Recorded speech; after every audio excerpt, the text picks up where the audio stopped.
idea the amount of ignorant mess we're about to get into right now. Sit your $5 ass down before I meet you. Hello and welcome to a brand new preview episode of Black and Black Cinema. I'm your host, Jay. I'm here with my co-host, Micah. Hey. All right, guys, we're back. Terrence is out this week. This is preview episode for episode 178, Bucktown. So Bucktown, if you've never seen it, and neither one of us have, is the 1975 American crime action blaxploitation film. This is starring Fred Williamson, Pam Grier, Thalmus Razazulala, and weirdly, Carl Weathers is also in this movie. So this you can watch easily on Brown Sugar, which you should get. Support black media. It's Netflix, but black, as their tagline says. So you can check it out there. I think you can rent it probably on Amazon or any of those other ones. So normally we don't play any clips from the trailer, but I think this you might want to hear just a little bit of what you're getting yourself into with Bucktown. So here's a little bit of the trailer. The cops are on the tape. It's going to be 5 next week. You understand that, boy? And the welcoming committee is a sawed-off shotgun.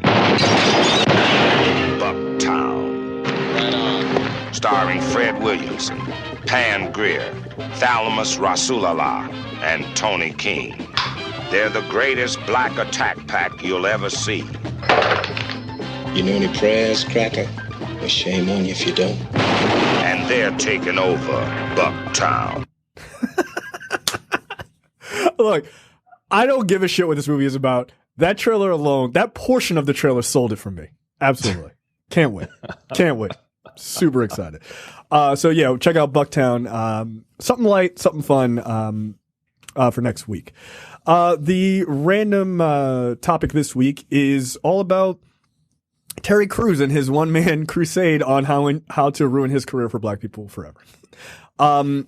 So Terry Crews has been on Twitter, and then he did an interview with Don Lemon where he's trying to explain his, I wouldn't say opposition to Black Lives Matter, but I would say a gross misunderstanding of what the movement is about. And of course, he's been getting dragged to all hell online.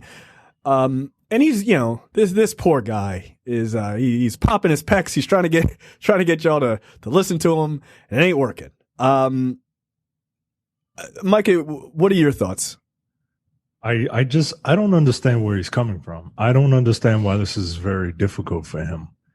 I don't know if he's like an advocate for white people or, if he legit doesn't understand, if he believes that all lives matter and doesn't understand the context of why people are saying, Black lives matter. I don't know if I don't think he's trolling, right? He don't seem bright enough to troll. No, I definitely don't think he's trolling. And I don't understand his, I don't understand his need to die on this hill. I don't even know what hill he is on to die on. He is dying on a hill that doesn't exist. Right. Like, arguably. Like, this is one time where it's like, hey, I think he's coming from a place of ignorance and he just doesn't understand. And instead of admitting that you don't understand something or that you could, hey, somebody please explain this to me because I think this means this. He keeps doubling and tripling and quadrupling down on his thoughts. And he's blaming, like at one point, it was like, well, I can't speak my mind because I have an interracial wife. And people think because I have an interracial wife. Dude, I didn't even know that.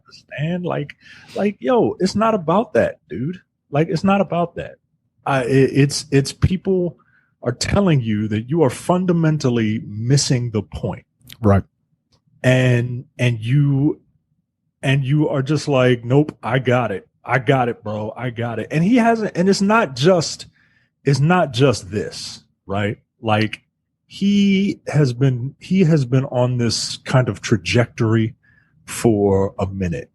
Right. When I think it was Gabrielle Union had Right. made some Yeah. comments about, her being treated unfairly on some show. He popped off and said something that I'm just like, yo, you need to kind of chill for a minute. And Yeah. he doesn't understand the damage that he's doing, because people take words and they use them as weapons, and it's not very difficult to do, especially when people put their foot in their mouth like he, I think, is doing. Right. He's giving people ammunition. One, he's giving people ammunition, right? One, he's giving the ignorant ammunition to use against black people. Yes. And he's also reinforcing their arguments, which white people, specifically white people, love to look at black people who agree with them and hold them up as like, these are the exact right answers and everyone else is wrong. This black agrees with me. Right. I mean, that's why Candace Owens is popular with white people, right? Right. And it's not hard to understand. You can find black people that agree with you, right? Like that's right. We're not a monolith. Exactly. But I just don't understand his incessant need to be heard, right? Like he's white manning it up. Wow, dude. Yeah. So here's the thing. I'm not going to say I don't understand where he's coming from. I do understand it. It's wrong. I understand what he's trying to say. I just think it is profoundly ignorant, right? I also think that Terry Crews is like, look, I know people are going to be like, I always hated Terry Crews or some other fucking extreme. I don't hate Terry Crews. Like, I like Terry Crews. I think he's a kind of a funny guy. Like, I think he's one of those weird guys in Hollywood who has no reason to take himself completely unserious, because he's like a big guy. Like, he looks like an intimidating guy. Like, he could just be like a real like stone cold kind of like refusing to ever play a comedy character, but he just has fun, right? Like a Billy Badass, right? And he doesn't have that ego, right? He doesn't have that ego, right. but he still has a male ego, right? He does, and so like I appreciate that about him. Is just like he's kind of like, yeah, whatever, like I'll do whatever role and stuff like that. That's I'll play against type, right? So I like that about him, but in this regard, I understand what he thinks he's saying, which is we need to all come together. He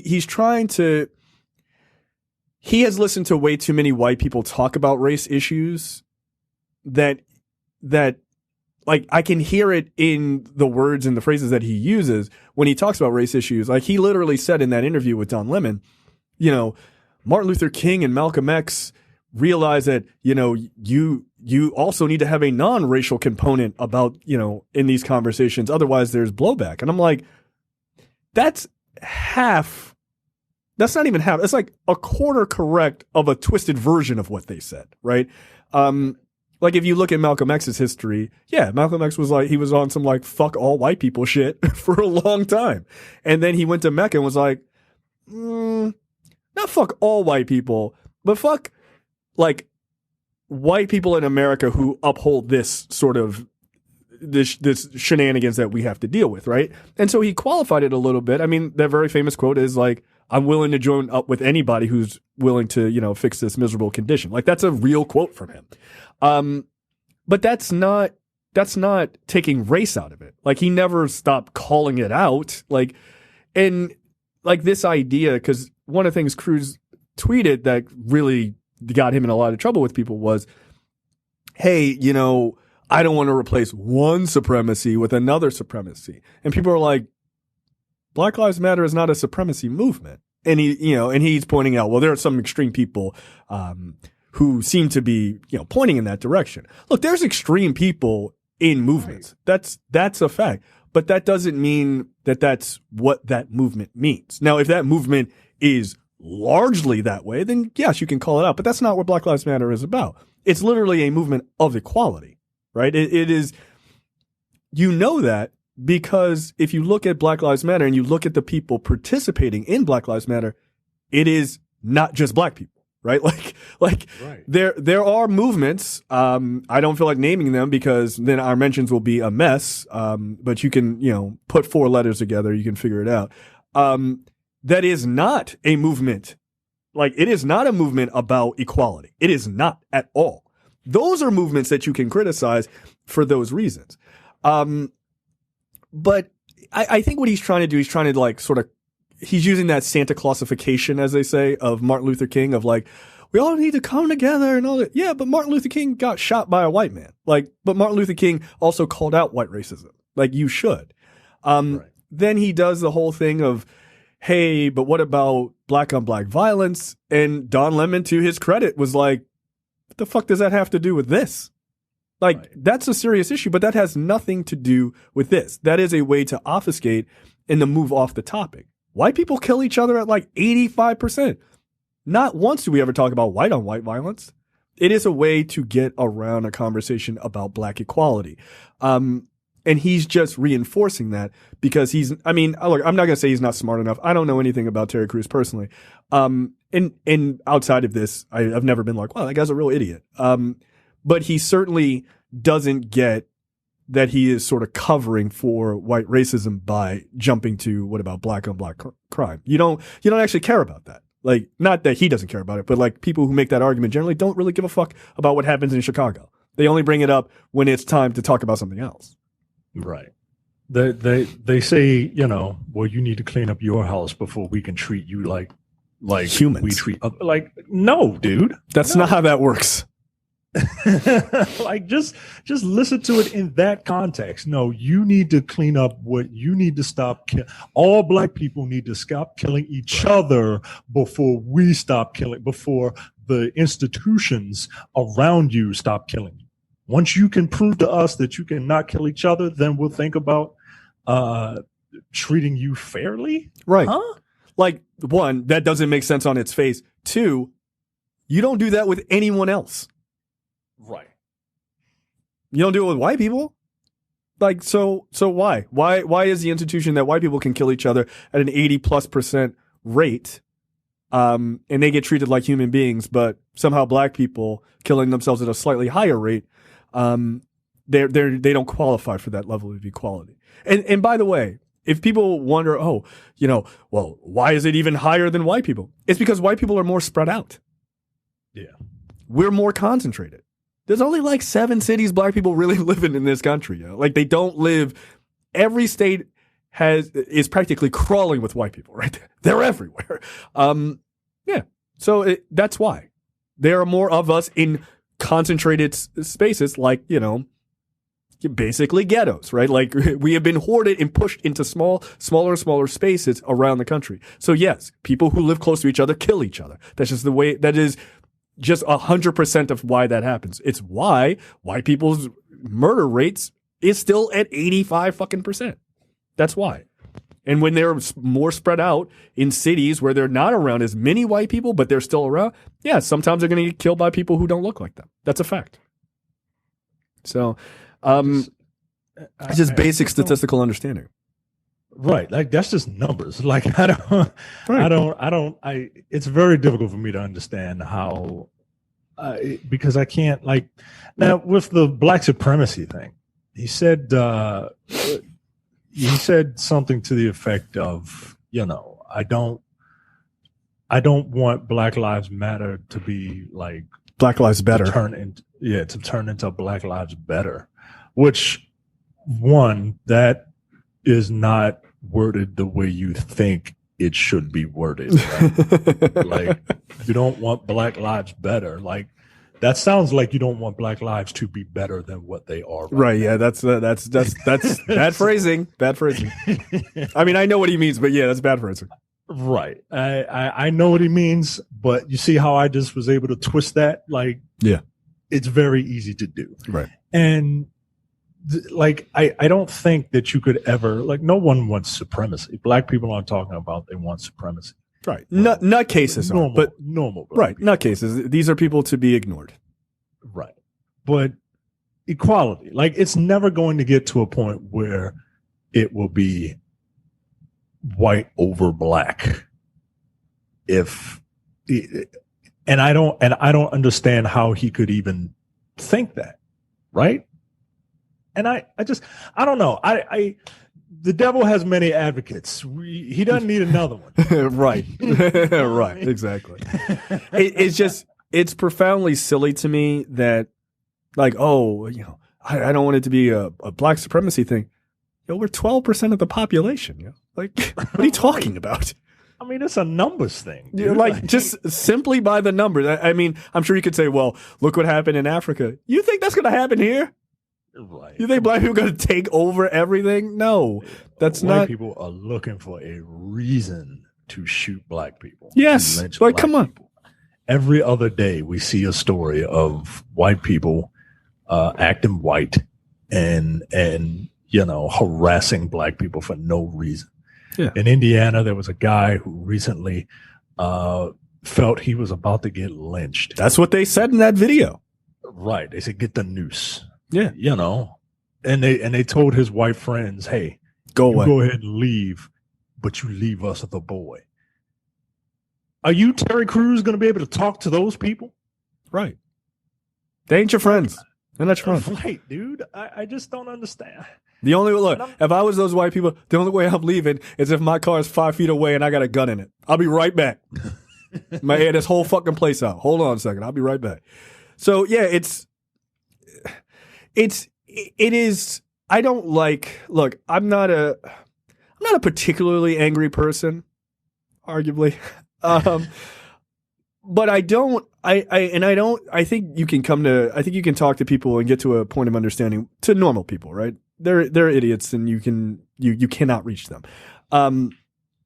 But I think that Cruz really wants to believe that everybody is kind-hearted and that you can reason with everybody. And I disagree with that. I don't think you can. I also think that, like, there is to paraphrase a quote by Martin Luther King, that I think is actually really relevant here, which is, it is not the job of the oppressor to free the oppressed. It's the job of the oppressed to demand it of the oppressors, right? Like, if you are waiting for people above you who have been systematically put above you to, like, kumbaya, everything's fine. Like, no, that is not how it works. You got to fight. Like, you got to fight and you got to force their fucking hand. So sometimes you're not going to be nice. Sometimes you're going to say shit that seems really mean. And guess what? Their feelings are going to get hurt. And I don't care. Right? I think you aim your fire at the things that are correct, right? Like, I think you make sure that you're dead on in who you're attacking. Like, I don't believe in just fucking, pray and spray everything. Like, I don't think that helps anybody. But I think if you aim correctly and say, look, these people are benefiting from a system that is hurting other people and systematically oppressing us, and they are a part of that system, call it out. If they're erecting statues that oppress people, call it out. Rip those statues down. Throw them in the harbor. I don't know, whatever you want to do. But this idea that you're waiting on white people to accept you. No. And, like, look, I get it. Terry Crews is the big black guy who's likes to play the, hey, I'm big, but I'm friendly. White people, I'm friendly. Like, oh, don't get scared. Like, that's his character, right? Like, that is who he is. And yeah, I think he's embodied that in a lot of ways, especially being on Brooklyn Nine-Nine, which he's funny on that, by the way. But I think he's sort of embodied this, hey, white people, I'm safe. It's okay sort of persona. And I think all of this is a part of that. I think he's wrong. I think that he's being short-sighted. And I think what he needs to do, truly, and look, he'll have this moment. He will have it, and we will all see it coming, and it is a needed moment. He will have that moment where he has to sit down with, like, preferably, I would argue, sit down with some black women, like some, like, real activist black women. They're straighten your ass out. Like, he needs to get straightened out. And he needs to, like, people are like, oh, somebody needs to fuck him up. No, he needs to be talked to. And he needs to be talked to in a non-Hollywood way. He needs to be talked to off camera. He needs to be talked to. And then he will come back and he'll be like, damn, I didn't know that. And then like when he's always doing these interviews and he's tweeting, he's just tweeting out. Like he's not receiving any real feedback, but except for people going, fuck you, right? That doesn't, all that does is harden him. What's that? And you can ignore that. Right. You can pick and choose what you want to see and all that. Like, but he needs to sit down with some people who really understand the Black Lives Movement, who really understand like the details. Like when he says, well, what about black on black crime? You need to be sitting down with someone to go, well, this is the reason why they say this. This is the reason why these statistics are the way. Like you need somebody who can just break down all of those fucking bullshit arguments in real time. You're never going to get that on Twitter just because that's not the nature of that app. But he needs to be broken down and have a conversation. And conversations, much like Black Lives, do matter, right? Because you can have a nuanced, detailed conversation. And that's what changes people. I mean, look, the best example of this is Don Lemon. In and of itself, he's the best example. Don Lemon, like, dude, The Root had the best fucking headline. Don Lemon hops into a DeLorean to interview his former self, right? Because that's exactly who Don Lemon was a couple years ago, was Terry Crews. And then somebody sat down with him and was like, yo, what the fuck are you doing? And then all of a sudden, now look at Don Lemon. Don Lemon is out here schooling niggas on TV. Like, he is on racial issues. This is the same dude who held up nigger on the side and said, does this offend you? Like, what the fuck? But he's a different guy because people talk to him. And he sat down, and that's in a non-Hollywood environment where you're not showing off for the cameras. You're just being talked to by your friends or by activists who know and deal with this shit straight up. That's what he needs. He needs that. And look, I don't hate Terry Crews. He's never needs to be on TV again. No, he needs to sit down and talk to people. That's what he needs. That's how you fix this. Yeah. Terry Crews is a reasonable guy, I'm sure. But he just needs to be talked to by other reasonable people who know what the fuck they're talking about. I don't need him to be canceled. I don't need Terry Crews to lose his jobs or whatever. But like you said, it's not going to be handed to you.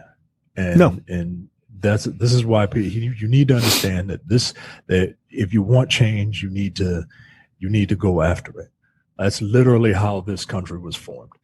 And and in the words I'm going to paraphrase James Baldwin, the smartest man in the world, the most eloquent, smartest man in the world. Yeah. In his later years, he says, and I'm paraphrasing, he says something to the effect of, you keep telling me it takes time. I'm almost 60 years old. It's taken my father's time, my mother's time, my brother's time, my sister's time. How much time do you want for your progress to finally reach where you say it needs to be? It's not just going to sit there. Right. It's not just going to happen eventually. People have to do things. People have to fight. And you need to understand that, man. Like it's not, people are not going to give up anything. They're not. No, they're not. That's what I'm saying. It is the job of the oppressed to demand it. Yeah, that is our job. Like, we cannot sit there and wait for white people to get better. We can't. And by the way, James Baldwin said that. He was 65. How fucking long ago was that? We're still in it. Still in it. We're still in it. Right? Like, James Baldwin would probably be like, arguably like my great-grandfather's age or my grandfather's age. Right? Like, we're still in it. And my daughter, your son, will still be in it. That is why you fight. Terry Crews' perspective is fucked too, right? He's rich. He feel like he made it. So if everybody just, acts like happy-go-lucky Terry Crews, then everything will work out. But there are people in the street still fighting. And look, you and I are in a place of privilege compared to some of the other people in this, right? Yeah. Right? We've made it out further than those folks. And he's made it out further than us. And that's a good thing, right? Like, the black people should be slowly but surely pulling themselves out of this stuff, right? Like, that is important. But just because I'm where I'm at, I'm not going to turn off my entire perspective and ignore that there are other people still in the struggle fighting. And look, I still deal with shit too, but it's just not as bad, right? Like, that's the whole thing. Because make no mistake, Terry Crews definitely has not gotten jobs because of who he is. He might not realize that, but I can guarantee you have not. Right. So for someone who has been for someone who is going on record as saying he has been, sexually harassed and stuff Right. like that, you would think that empathy would kind of extend a little more. Like, I have had the privilege of never having been oppressed or whatever to my face. Right. Right. But I still am able to put myself in someone else's shoes and try to understand. And that's what we're demanding from white people. Yep. That's what we're demanding from rich people. Like, just walk a mile, as Duckworth said, walk a mile in my legs. Yeah, that's it. It's a dope ass response, by the way. And like, just try. Like, I don't understand, like, the whole mask thing that we're doing now. Like, just put yourself in someone else's shoes for 1 second. Yes, it's inconvenient, but you don't want other people to die, do you? Right. That's all it takes. All it takes is a little bit of not sympathy, empathy. Right. Right. That's it. That's it. It's very difficult for me that people don't understand it, but yeah, I don't get it. Again, it must, as Terrence would say, it must be amazing to be rich. It must be. Because you can just turn shit up. Look, I would like to be rich too. I would like to be rich. Although I would use my money to torture other horrible rich people. Like that would be my goal. Like, I would spend all my money being shitty to other rich people. I guess, maybe. I don't know. You should just send me money and let's all find out together. All right, that's it for this preview episode, episode 178. So, episode 178 next week will be Bucktown. Again, if you subscribe to Brown Sugar, I think it's $3.99 a month, which is pretty inexpensive. You can watch it there, and you can also rent it on Amazon and maybe, if you're lucky, find it in a $5 bin at Walmart. But yeah, we're heading back to the 70s, which I can't wait because God knows I love those movies.